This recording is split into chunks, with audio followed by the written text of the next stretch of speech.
Екінші бөлім. Бір күнде балгер болып шыға келген әйелдің оқиғасы.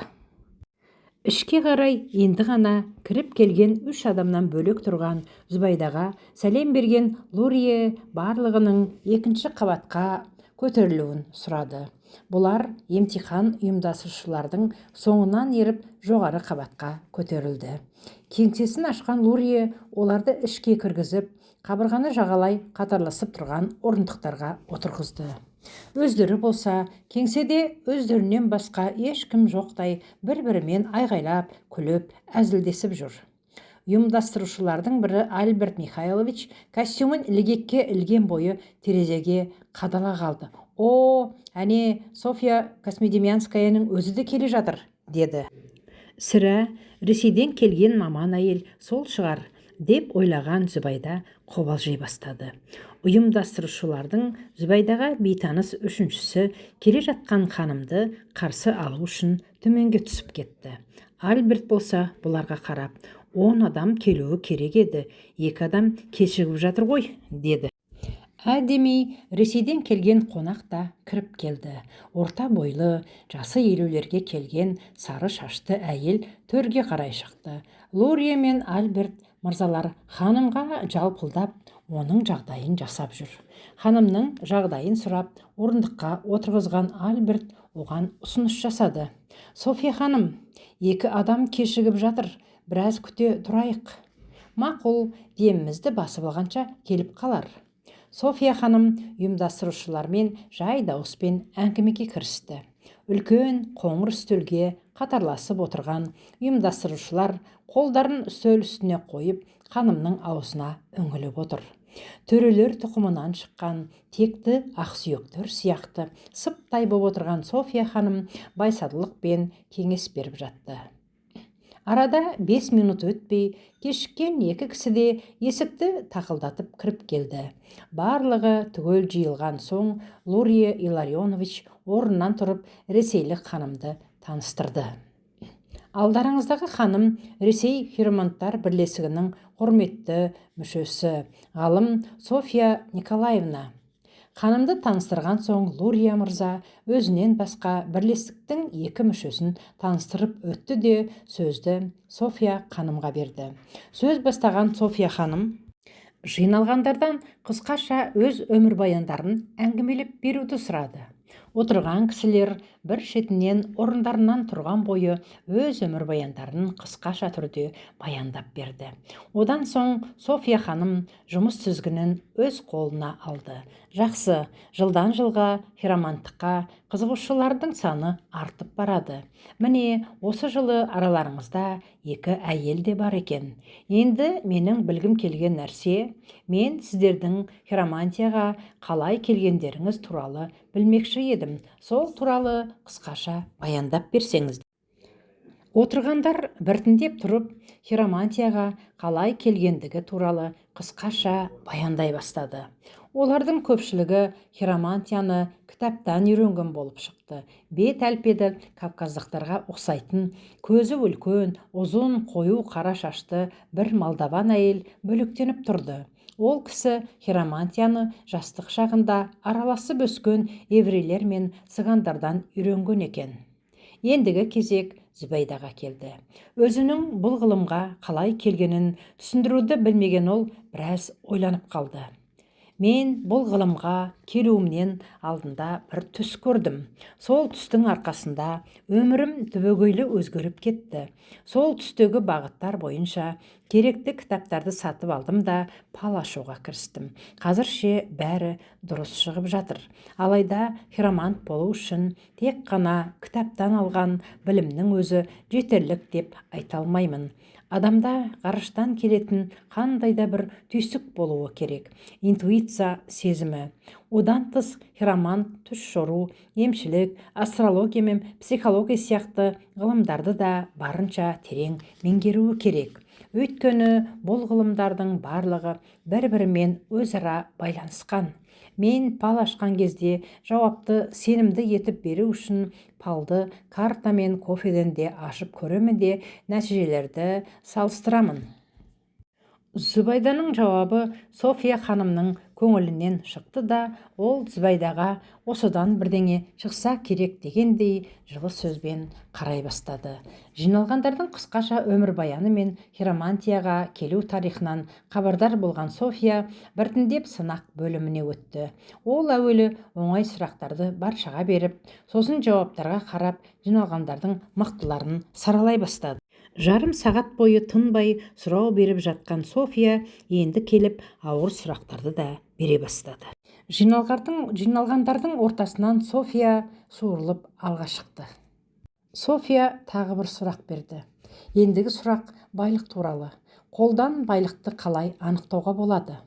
Жиналғандардың барлығы байлық жөнінде мәлімет беретін сызықтар туралы өз білгендерінше жауап берді. Алайда олардың берген жауаптары бір-бірінен аумайтын еді. Сондықтан Софья байлық туралы күрделірек тағы да бір сұрақ берді. Байлық туралы тағы да кім не айтады? Тағы да бір сызық қалып кеткен жоқ па? Біраз ойланған Зүбайданың есіне төретамда бір топ әйелдерге пал ашқанда, келешекте үлкен байлық күтіп жатқан әйелге Кейроның жәрдемімен қалай пал ашқаны түсті. Шамасы мен білетінге ұқсайтын. Адаспасам, бас бармақтың түбіндегі жиек те байлық туралы мәлімет беретін еді. Жиек неғұрлым шынжыр іспеттес қалың болса, және сол жиектен сыртқа қарай шығып, сақина сияқты иілген сызықтар көп болса, байлық соғұрлым үлкен болады. Жарайсыз, Зүбайда ханым, жауабыңыз өте дұрыс. Софья ханымның өзіне жаудырған мақтауларын естіген Зүбайданың рухы асқақтап, сұрақтарға барған сайын дәл жауап бере бастады. Жиналғандарға кезекті күрделі сұрақтарын дайындап қойған Софья ханым оларды 1 сағат бойы сынақтан өткізді. Берілген жауаптарға қарап, хиромант дипломына лайықты деп Зүбайданы көздей бастаған Софья ханым оған тағы бір сұрақ берді. Құрметті жиналған қауым, мен сіздердің араларыңыздан нағыз хиромантқа лайық кісілердің көбірек шығуын қалаған едім. Өкінішке орай, сіздерге бұл дәрежеге жету үшін әлі біраз тер төгулеріңізге тура келеді. Алған беттеріңізден қайтпай, бұл ғылымды әрі қарай игере беріңіздер. Ал енді Зүбайда ханымға келсек, сіз қысқа уақыт аралығында қыруар ізденістер жасапсыз. Хиромантияға келу себебіңіз де өте қызықты екен. Менің сізге хироманттық диплом беруден алдын тағы да бір сұрақ қойғым келіп тұр. Егер осы сұраққа толық жауап берсеңіз, мен дипломды сізге ешқандай күдіксіз ризашылықпен ұсынған болар едім. Сізге сұрақ мынандай: сіз адамның қолына қарап, кісі өлтіруші екенін қалай анықтай аласыз? Кісі өлтірушінің қолында бас сызық жоғары көтеріліп, жүрек сызығына қосылып кетеді, немесе жоғары көтерілген күн сызығы X-пен аяқталады. Егер соңғы жағдайдағыдай күн сызығы X-пен аяқталса, кісі өлтірген адам өз жазасын тартады. Өте дұрыс, алайда тағы да бір белгі қалып бара жатыр. Соны білгеніңізде сізге дән риза болар едім. Сіз кісі өлтірушілер туралы мәлімет берілетін тағы да бір белгіні білесіз бе? Кенет Зүбайданың есіне есіктің алдында күтіп алған қауіпсіздік қызметкерінің қолындағы добалдай бас бармақ түсті. Сол жігіт кісі өлтіруші болып шықты ғой. Айтпақшы, сол саусақты түсімде көрмеген бе едім? Тақта отырғанымда дәл сол бармақты ұстап отырған едім ғой. Демек, сұрақтың жауабы да осы болмақ деп ойлады ол. Софья ханым, менің пікірімше, адамның бас бармағының ұшы добалдай үлкен болса, сол кісілер кісі өлтіруге жақын болады. Умница, жауабыңыз тұп-тура. Қане, барлығымыз қошемет көрсетелік. Өзбекстандағы нағыз хироманттардың саны тағы да біреуге артты. Зүбайданы ортаға шақырған Софья ханым одан жеке құжатын сұрап Лурьеге берді. Лурье өз кезегінде дайын дипломға Зүбайданың аты жөнін енгізді. Дайын болған дипломды Зүбайдаға берген Софья ханым оған мақтау жаудыра бастады. Құттықтаймын, Зүбайда ханым. Сіз Өзбекстандағы ең алғашқы профессионал хиромант әйел атағына ие болдыңыз. Қолына диплом тиіп мәз болған Зүбайда өз жұмысын базар үстінде орналасқан бір бөлмелі кішкентай кеңседе жалғастыра берді. Оның алдында тұрған соңғы қиыншылық бар еді. Ол тойымсыз салық инспекторлары. Алайда бұл мәселенің де түйіні шешілетін кез жақындап қалған еді. Көктемнің жылы күндерінің бірі. Зүбайда кішкентай кеңсесінде апалы-сіңілі екі әйелге палашып отырған. Есіктен бір кісі болды ма деп сабырсыздықпен қайта сығалай берді. Қасындағы әйелдің шаруасын бітірген Зүбайда сырттағы күтіп тұрған жігітті ішке шақырды. Ассалаумағалейкум Бану апай. Сәлематсыз ба? Келіңіз. Апай, кешірерсіз, мен отыра алмаймын. Мәселенің жайы мынандай. Мен сіздің алдыңызға өз шаруаммен емес, бастығымның шаруасымен келіп тұрмын. Ол кісіге шұғыл түрде пал ашу керек болып тұр. Мәселе өте маңызды. Бізге көшедегі анау-мынау палшылар керек емес. Өйткені арада өте үлкен ақша рөл ойнап жатыр. Оның үстіне бұл іс барынша құпия түрде өтуі керек. Зүбайда жігіттің үлкен жауапкершілікпен сөйлеп жатқанын көріп, істің өте маңызды екендігіне көз жеткізді де ішінен екінші шың осы болуы керек деп қобалжи бастады. Жарайды, айтыңыз онда, бастығыңыз келсін менің алдыма. Жоқ апай, ол кісі бұл сияқты адамдар көп болып жиналатын жерде көріне алмайды. Ол өте атақты адам. Артынан сөз еруі мүмкін. Жұртты білесіз ғой. Сөйтіп сіз маған менімен жүр демекшісіз бе? Егер мақұл десеңіз, бір оңашада дәмханаға барып шаруамызды бітірсек. Өзім сізді көлікпен зыр еткізіп апарып, қайта әкеліп тастаймын. Тек жоқ демеңізші. Ойланып көру керек. Әдетте мен тек осы жерде ашатынмын. Апай, оның ойланатын несі бар? Ол кісі анау-мынау адам емес. Сізге атын айта алмаймын. Есімін білуіңіз де шарт емес. Барған соң өзіңіз көресіз. Ең маңыздысы, оның шаруасын оңды шешу керек. Оның сөзін ешкім жерге тастаған емес. Жүре қойыңызшы. Бұл кездесу алдынан күтіп жүргенін есіне алған Зүбайда ішіндегі қорқуды жеңіп, маңызды істі атқаруға келісім берді де алдына келген кісінің көлігіне отырды.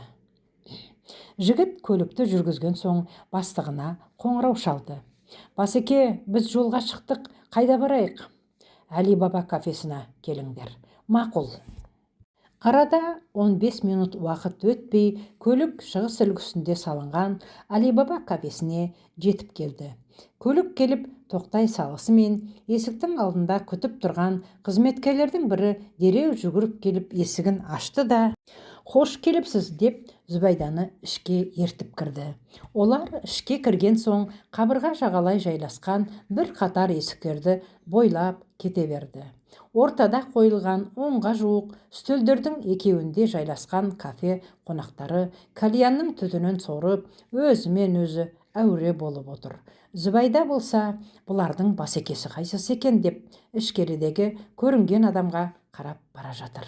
Ал оны ертіп бара жатқан қызметші болса, тоқтар емес. Мұнда жүріңіз апай. Қай жерде өз ол кісі? Мына отырғандардың ішінде жоқ па? Жоқ, менің соңымнан ере беріңіз. Қызметші ең соңғы орналасқан есікті ашып, Зүбайданы ішке кіргізді. Бір қарағанда киім алмастыратын бөлмеге ұқсаған бұл жерде тағы да бір есік бар екен. Қызметші сол есікті тақылдатып ашты да ішке қарап, «Пархот ака, кіре берсін бе?» деп сұрады. «Иә, кіре берсін». Ішкеріден шыққан жуан дауысқа қарап, Зүбайда бөлмедегі кісінің жасы 50-лерден асқан болар деп ойлады. «Ханым, сіз кіре беріңіз» деп Зүбайданы ішке кіргізген қызметкер есікті жапқан бойы кері қайтып кетті. Фархат жұмсақ диванға сүйеніп алып, алдында жазылған кең дастархандағы үлкен қызыл жүзімдерді жеп, қабырғада орнатылған теледидарды тамашалап отыр екен. Зүбайда есіктен көрінді дегеннен орнынан тұрып құрметпен төрге шығарды. Ол бойы ұзынша келген қараторы кісі екен. Шашы мен қасы қара бояумен бояғандай қап-қара. «Жоғары шығыңыз ханым, келгеніңіз жақсы болды, еш тартынбаңыз, жайғасыңыз». Зүбайданы төрге шығарған Фархат бөлменің бұрышында тұрған мини барды ашып, сусындарды ала бастады. Бейтаныс кісімен қысқаша сәлемдескен Зүбайда оған тік қарауға қысылып, бөлмедегі қымбат бағалы заттарды тамашалауға кірісті. Шыныдан жасалған столдың үстінде жүзім салынған Иран патносы, итальян жиһазына тізілген әлемнің түрлі елдерінен келген кішкентай сувенир қуыршақтар мен жапон қылышы оның назарын өзіне еріксіз тартты. Фархат шетелде түскен бірнеше суреттерін үлкейтіп қабырғаға іліп қойыпты. Зүбайданың қарсы алдындағы суретте Фархат Қытайдың ұлы қорғанында тұр. Оң жағындағы қабырғада Мысыр пирамидаларының қасында түскен сурет пен Венецияда қайықта жүзіп жүрген суреті де бар екен. Суреттерді тамашалап болған Зүбайда төрде тұрған аквариумға көз тастады. Онда ертегідегі алтын балық сияқты жылтыр балықтардың 50-ге жуық түрі жүзіп жүр. Бөлме өте салқын, ауасы өте жағымды екен. Белгісіз әлемге келіп қалғандай болған Зүбайданы Фархаттың «Ханым, қандай шырын ішесіз?» деген дауысы селк еткізді. Фархаттың қолында тұрған анар, шабдалы мен алма шырынын көрген ол, «Анар шырыны болса», деді. «Түсіндім, ханым, мінекей, анар шырынын ашамыз онда. Сіз де мен сияқты анар шырынын ұнатады екенсіз ғой». Жылы жүзбен жымиып, жылы қабақ танытқан Фархат Зүбайданың өзіне деген сенімін біршама арттырды. Ол бағалы күміс жүзіктерге толған саусақтары мен анар шырыны құйылған стақанды алып Зүбайдаға ұсынды. Әуелі жылтырап көз тартқан жүзіктерге қараған Зүбайда Фархаттың саусақ пішіндерінің ерекшеліктерін байқап қалды. Фархаттың бас бармағы ерекше ұзын екен. Кейроның кітабында мұндай саусағы бар адамдар халықты артына ерте алатын ұлы көсемдер болады деп жазылған еді. Ондай саусақ Наполеонда болған екен. Наполеонның бас бармағының ұзындығы сұқ саусағының ұзындығымен бірдей болған. Фархат Зүбайданың саусақтарына қадала қарап қалғанын байқап, оны қызықтырып жатқан нәрсе жүзіктер деп ойлады. Бұл жүзіктерді Ираннан әкелгенмін. Иранның Исфахан қаласы қолынан өнері тамған қолөнершілерге бай екен. Мұсылманның еркектері алтын емес, күміс тағуы керек деген сөзді естіген соң, өзіме күміс жүзік алайын деп, Исфаханның орталық базарының күміс сатылатын бөліміне кірдім. Базардағы күмістің сан алуандығын көрген кезде басым айнала жаздады. Бір-бірінен өткен жүзіктер қандай керемет десеңізші. Иә, шынымен-ақ өте әдемі екен. Әңгіме бірден тоқтап қалып, Зүбайданың қысыла бастағанын сезген Фархат қазір ғана екеуі жабылып тамсанып жатқан жүзіктерінің арасынан қып-қызыл боп тұрған анар шырынына көзі түсті де әңгімені анар шырынына бұрды. «Қысылмай ішіңіз, ханым. Негізі анар шырынын осындай көктем кезінде ішкен орынды. Қазір дәрумендердің жетіспей, қан азайып жатқан кезі ғой. Сіздің де мен сияқты қаныңыз тез азайып кететіні бар ма?» «Иә, содан ба, әлде қышқыл дәмінен бе? Әйтеуір анарды мен қатты ұнатамын». Бейтаныс адамдардың арасында бір-біріне жақынырақ танысуға дейін амалдап тұратын кіріспе әңгіменің аяқталып, өз қызметін атқарып болғанын сезген Фархат енді әңгіменің тоқетеріне өтті. «Ханым, сіздің есіміңіз жарнамаларда жазылған Бану ма?» «Негізі есімім Зүбайда. Өзіме Бану деген бүркеншік атты таңдағанмын». «Түсінікті. Неше жылдан бері хиромантиямен айналысасыз?» «Жарты жыл болды». «Жарты жыл аз уақыт қой. Осыншама қысқа уақыт аралығында жұрт ішінде қалай атағыңыз шықты?» «Оның тарихы ұзақ. Не дегенімен, жұрт сіздің ашып жатқан палыңызды осы төңіректегі ең дәл шығып жатқан палға жатқызып жүр ғой». «Иә, солай. Бірнеше ай алдында Ресейден келген профессионал хиромант мені емтиханнан өткізді». «Солай деңіз, жақсы екен». Фархат біраз ойланып отырды да Зүбайдаға ұсыныс білдірді. «Бану, келіңіз, мен екі қызметшімді шақыртайын. Сіз сол екеуінің тағдырын ашып көріңіз. Егер екеуінің өткен өмірін асқан туралықпен айтсаңыз, мен сізге өз шаруамды сеніп тапсырамын». «Жарайды, шақырыңыз оларды». Қалта телефонын алған Фархат екі сақшысын шақырды. Арада 1 минутта өтпей екі сақшы жетіп келді. Екі алып жігіт есіктен кіріп келді де оң қолдарын жүрегіне қойып Фархаттан не істеу керектігін сұрады. Кіріңдер, мына ханымның алдына келіп жайласыңдар. Мәселенің мән-жайын түсінбей тұрған екі сақшы алаңдаған бойы Зүбайдаға жақындады. Басеке, не істеуіміз керек өзі? Үндемей отыра берсейік ханымның қасына, жеп қоймайды, қорықпа. Зүбайда қипалақтап қалған сақшының жағдайын көріп күліп жіберді. Оған Фархат та қосылып кетті.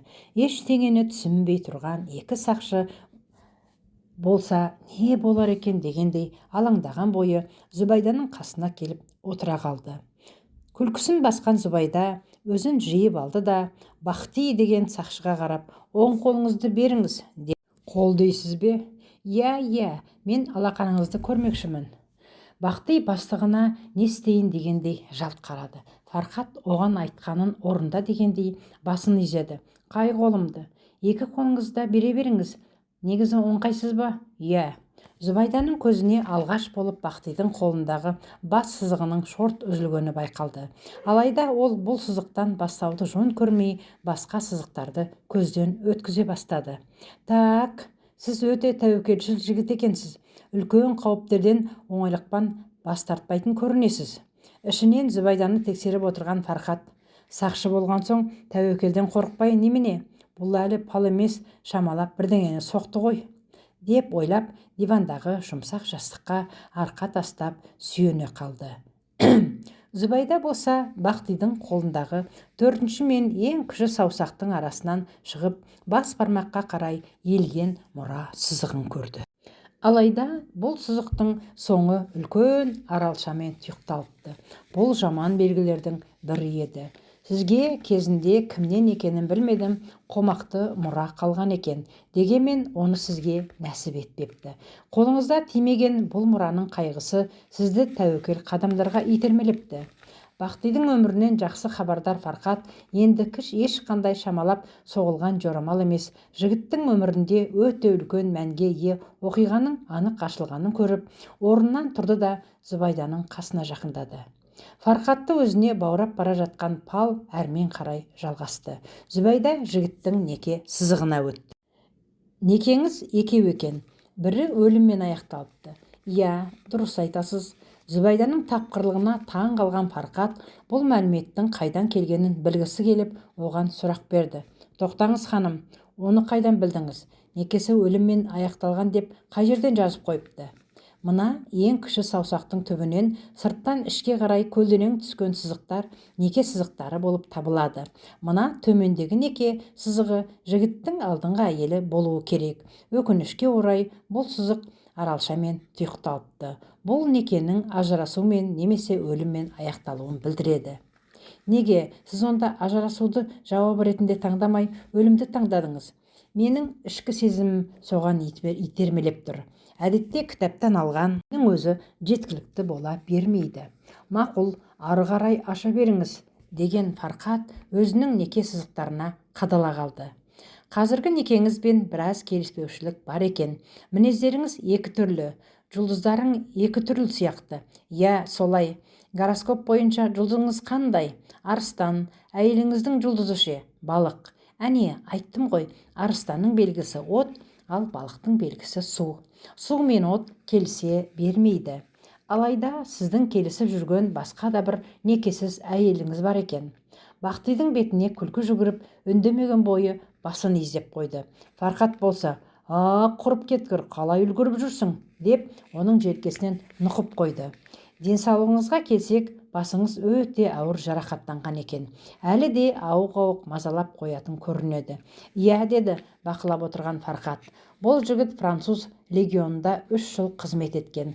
Африкадағы соғыстардың бірінде басынан қатты жарақат алған. Сіз бұл жігіттің қолына қарап, кісі өлтіргендігі туралы ештеңе айтпадыңыз ғой. Соншалықты ұсақ-түйек мәліметтерді де көрсете алатын сызықтар адам өлтіру сияқты мәліметтерді бермеуі мүмкін емес қой. Сізге қалай түсіндірсем екен? Адам табиғатынан кісі өлтіруші болуы басқа. Өмірде өз еркімен немесе еріксіз кісі өлтіруі басқа.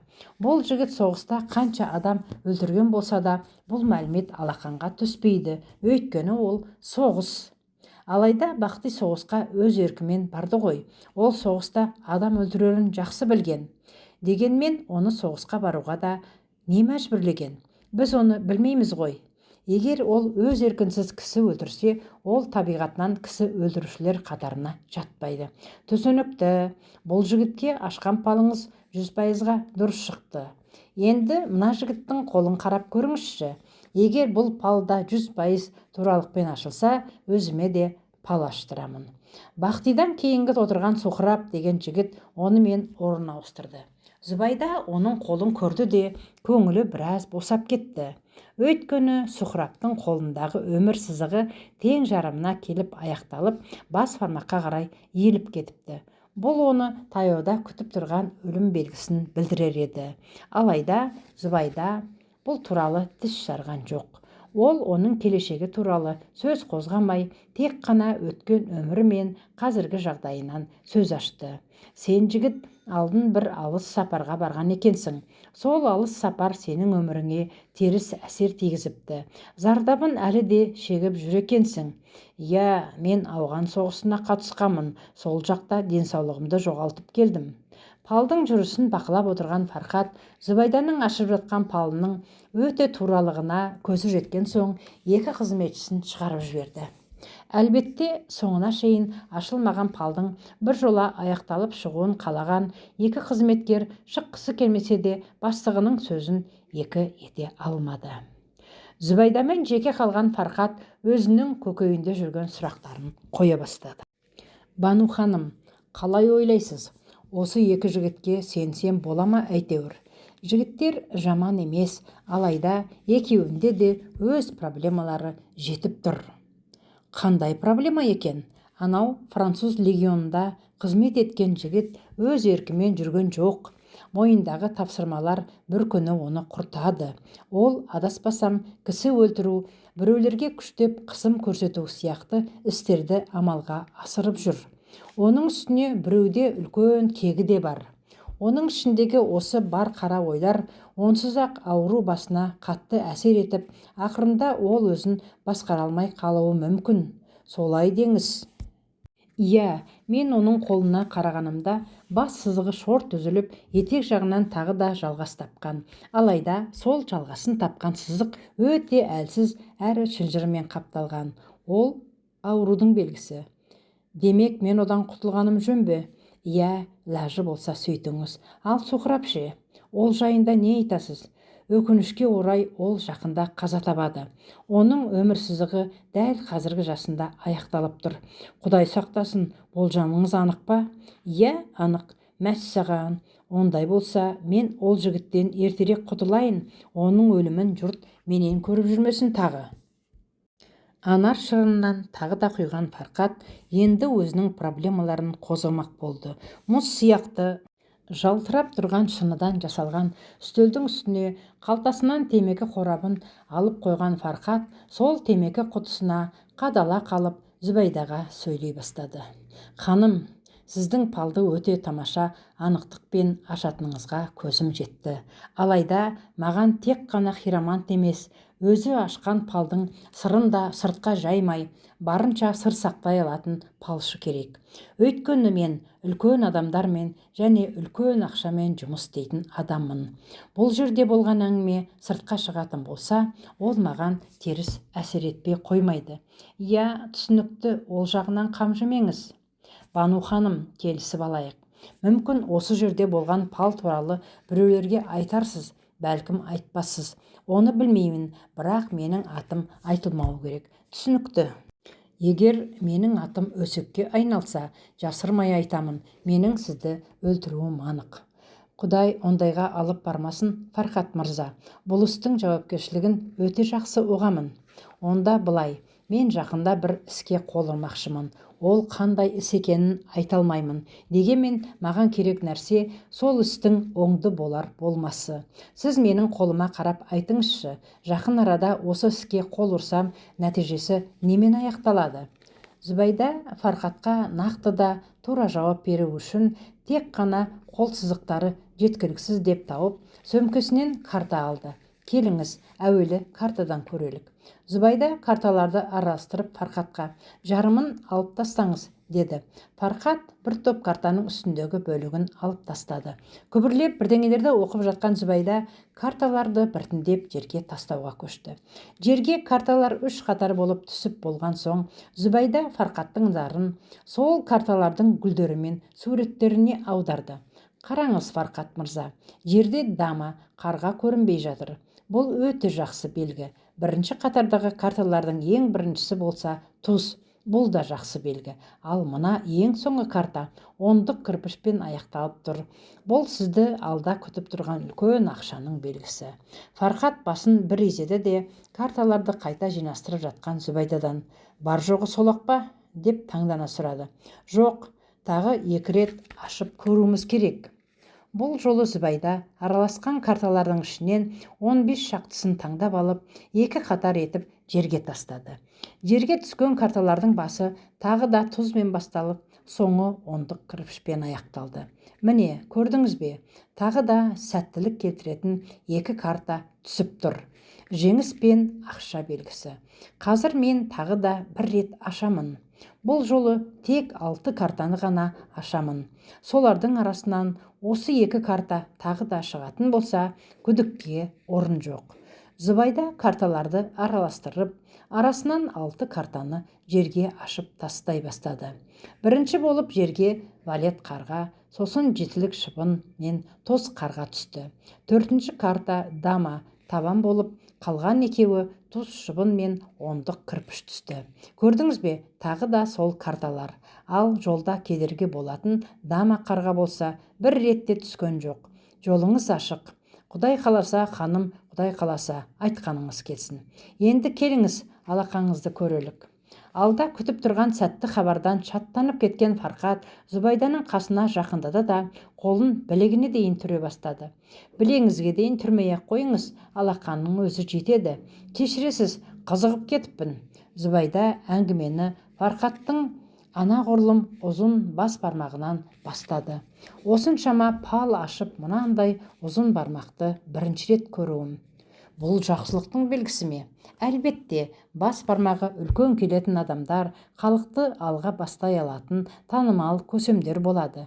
Наполеонның бас бармағы ерекше үлкен болған. Солай ма?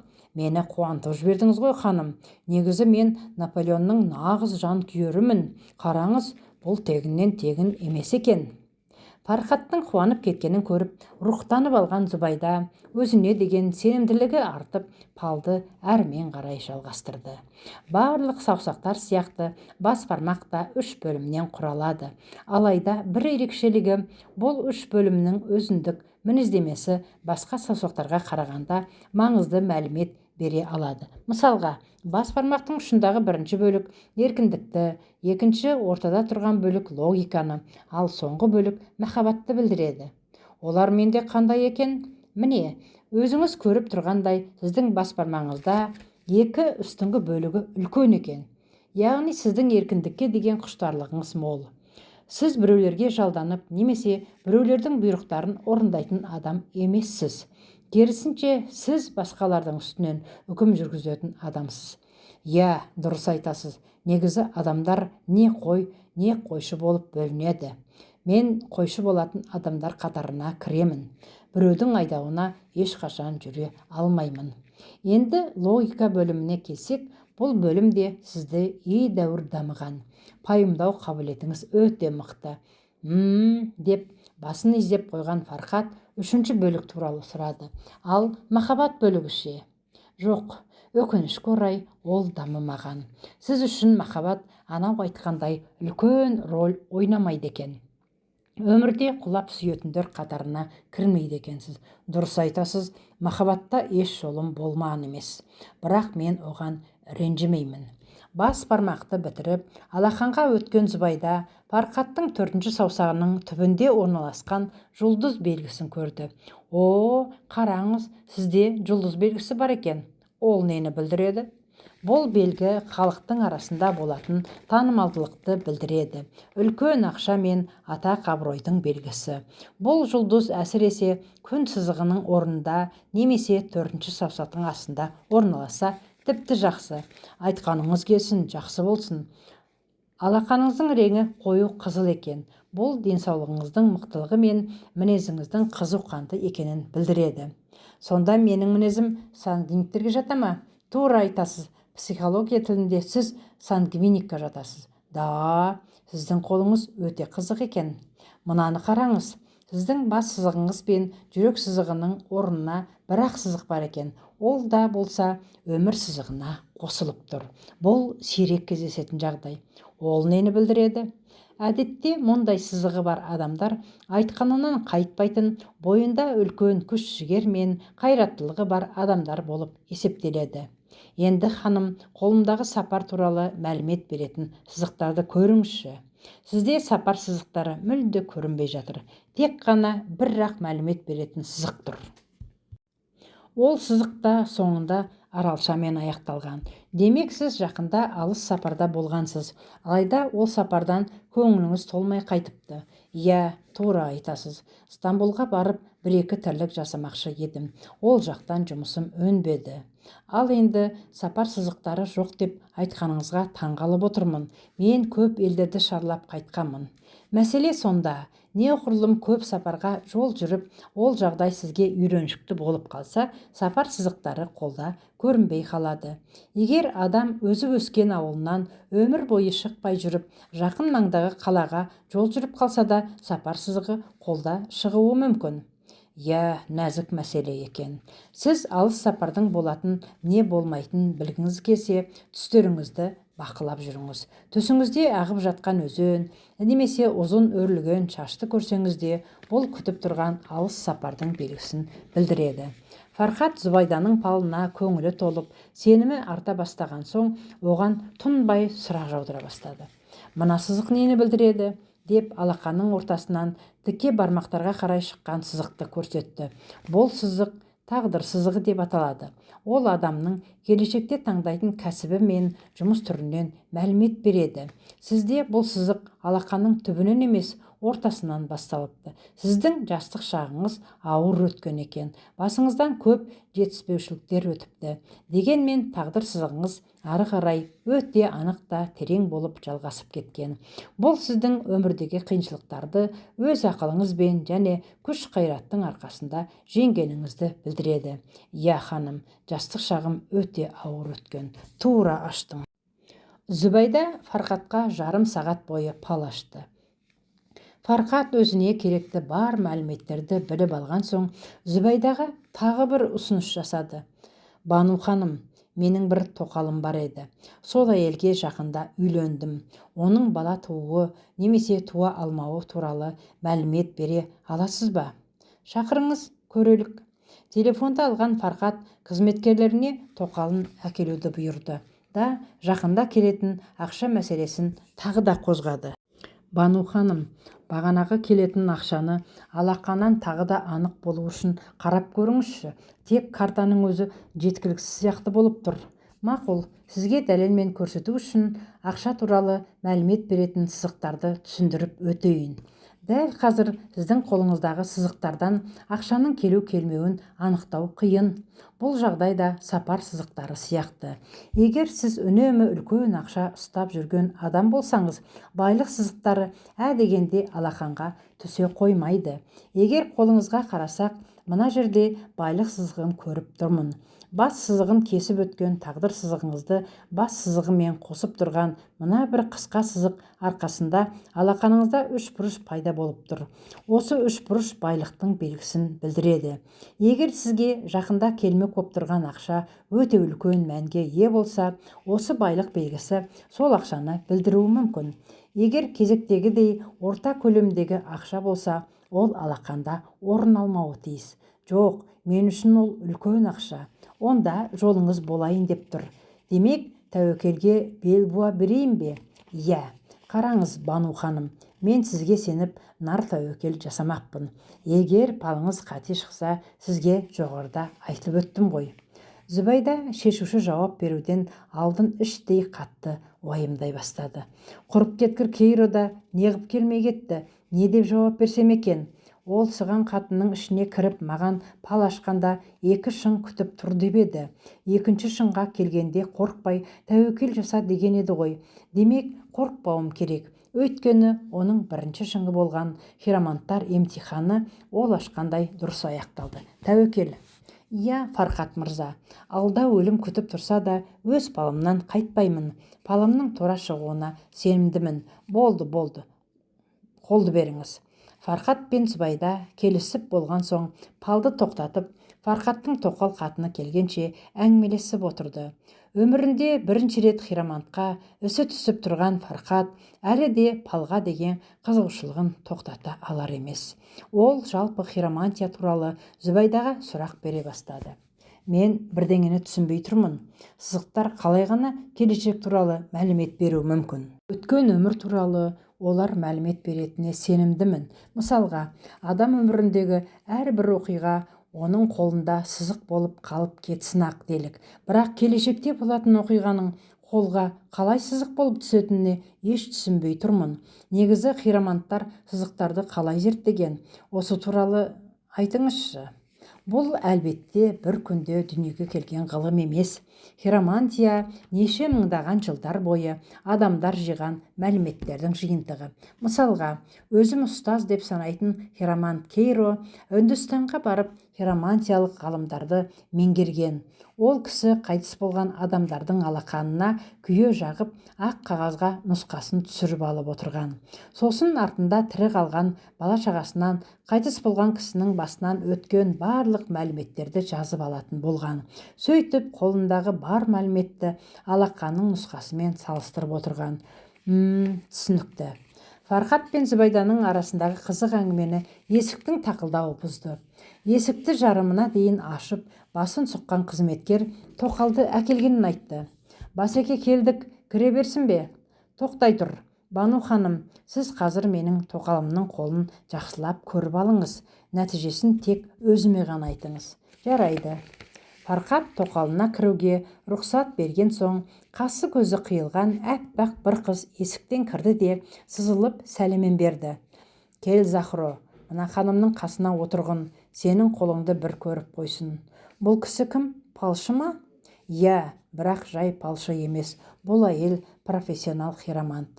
Захро үндемей келіп Зүбайдаға оң қолын берді. Зүбайда қыздың нәзік қолын алып, барлық сызықтарын зерттей кетті. Үндемей бақылап отырған Зүбайдаға сабырсыздықпен іші пысқан Захро қарсылығын білдіре бастады. Не болды? Осылай үндемей отыра бересіз бе? Айтсаңызшы бірдеме. Фархат дереу оның аузын жапты. Тыныш отыр. Мен өзім айтам саған нәтижесін. Бану ханым, жалғастыра беріңіз палды. Қыздың нәзік қолын әбден зерттеп болған Бану болды, деді. Фархат орнынан тұрып Захроның қолын алды да, жаным, сен барып сыртта күте тұр. Мен өзім айтам нәтижесін, деді де қолынан тартып, тоқалын орнынан тұрғызды. Уай, айта берсеңіздерші маған, менен нені жасырып отырсыз? Көп сөйлемей бар, шығып кет. Фархаттың ашуланғанын көрген Захро үндемей бөлмеден шығып кетті. Есік жабылған соң Фархат Зүбайданың аузына қадала қалды. Иә, Бану ханым, нелерді көрдіңіз менің тоқалымның қолынан? Оның бас бармағы мен өмір сызығының арасындағы Венера ойпаты кең болып келген. Бұл белгі әйелдің денсаулығы көп бала тууға шыдамды екенін көрсетеді. Оның үстіне оның білегіндегі сақина сызықтары оқтай түзу. Бұл да баланы дүниеге алып келу кезінде көп қиындықсыз босанатынын білдіреді. Дегенмен оның ең соңғы 3-ші сақинасын шынжыр басқан. Бұл белгі оның ішкі органдарының ауыратынын білдіреді. Ал ақша жағынан қалай екен? Ақшаны оған сеніп тапсыруға болмайды. Өйткені оның ең кіші саусағы үлкен саусақтарға қарай иілген. Ондай адамдармен қарым-қатынас жасағанда арада ақша болмауы тиіс. Ондай адамдар серіктестікке жарамайды. Дұрыс айттыңыз. Болды, жетер. Маған осы мәліметтер болса болды. Сіздің уақытыңызды да алмайық. Бану апай, ақшаңызды ашқан палыңыздың жауабына қарай беремін. Қазірше күте тұрыңыз. Жарайды, хош болыңыз. Фархатпен қайырласып шыққан Зүбайданы алып келген қызметші Чорсу базарына қайта әкелді. Кеңсесіне келген Зүбайда қатты ойлана бастады. Енді мені алда не күтпек, Фархат қандай хабармен оралар екен, Кейро екінші шың деп болжаған пал қаншалықты тура шығар екен. Қандай болып шықса ше, өліп кете беремін бе? Қайдағы бір аруақтың сөзіне сеніп. Арада 2 күн өтті.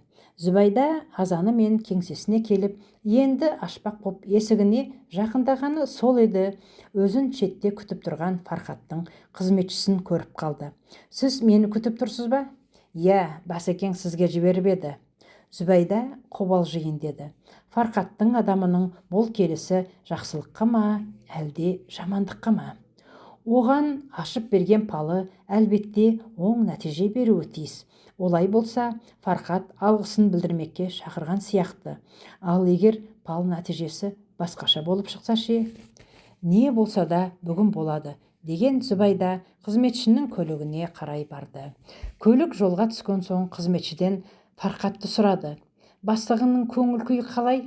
Орташа сияқты, бірдеңе деп айту қиын. Бұл кезде көлік Али-Баба дәмханасына емес, тура Фархаттың үйіне тартты. Өзін үйіне шақыртқанын білген Зүбайда істің оңды шешілгенін сезе бастады. Көлік сары түсті үлкен сарайдың алдына келіп тоқтады.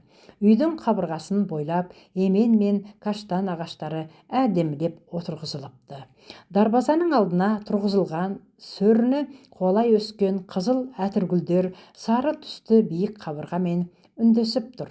Көліктен түсіп ішкері кірген Зүбайданы есіктің алдынан Фархаттың өзі күтіп алды. Романа Ботта фирмасының $800 қымбат ақ көйлегін киіп, қолындағы Ираннан алған күміс жүзіктерін жылтыратып шыққан Фархаттың жүзінде қуаныш. Ол Зүбайданы көре салысымен 2 қолын жоғары көтеріп қуанышын білдіре кетті. О, Бану ханым, келіңіз, төрлетіңіз. Сәлематсыз ба, Фархат аға? Жұмыстарыңыз сәтті аяқталған көрінеді ғой. Әйтпесе ше, қане жігіттер, анау қапты алып келіңдер. Фархаттың қызметкерлері айтылған қапты дер кезінде жеткізді. Фархат әкелінген қаптың аузын ашты. Қап ақш долларына толы екен. Бір қап жасыл ақшаны көрген Зүбайданың көзі шығып кетейін деді.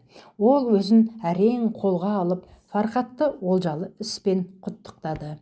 Зүбайданың палына көңілі толған Фархат болса, қапты Зүбайданың алдына жақындатты. Бану ханым, осы ақшадан қалағаныңызша алыңыз. Не? Қалағаныңызша дейсіз бе?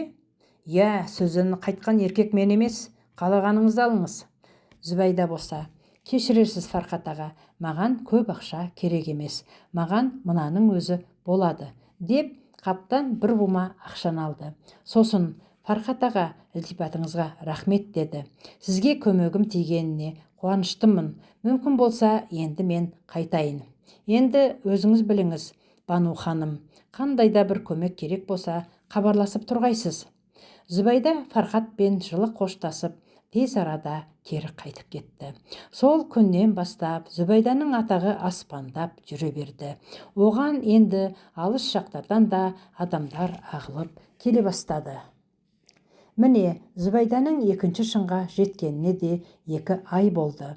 Фархат оны салық пен тексеру сияқты проблемалардан бір жола құтқарды. Ал Зүбайданың алдына келушілер саны болса күн санап өсе берді. Олардың арасында ел қайраткерлері мен атақты әншілер, актерлар мен ірі бизнесмендер де көп болды. Өйткені Зүбайда пал ашудан тыш жолы байланған адамдардың жолын да жұмыртқа арқылы ашатын еді. Зүбайдаға жолын аштырған көп адамдар тірліктері оңала бастады. Жұртқа танымал болып үлгірген Зүбайда қасындағы жәрдемші қыз әкелген мұздай суды ішіп, енді ғана өкпесін басқаны сол еді, бір кісі кіріп келді. Ол 2 ай бұрын Фархаттың дәмханасында өзі пал ашқан Соқырап еді. Пал бойынша Соқырап жақын арада өмірден озуы керек еді. Кеңсеге келген Соқырап Зүбайдаға күле қарап, «Мені таныдыңыз ба?» деді. «Иә, келіңіз. Бану апай, маған сонда толық пал аша алмаған едіңіз. Енді жақсылап көріп беріңізші». Соқыраптың бас бармаққа қарай иіліп кеткен қысқа өмір сызығы Зубайданың көз алдына кешегідей тұр еді.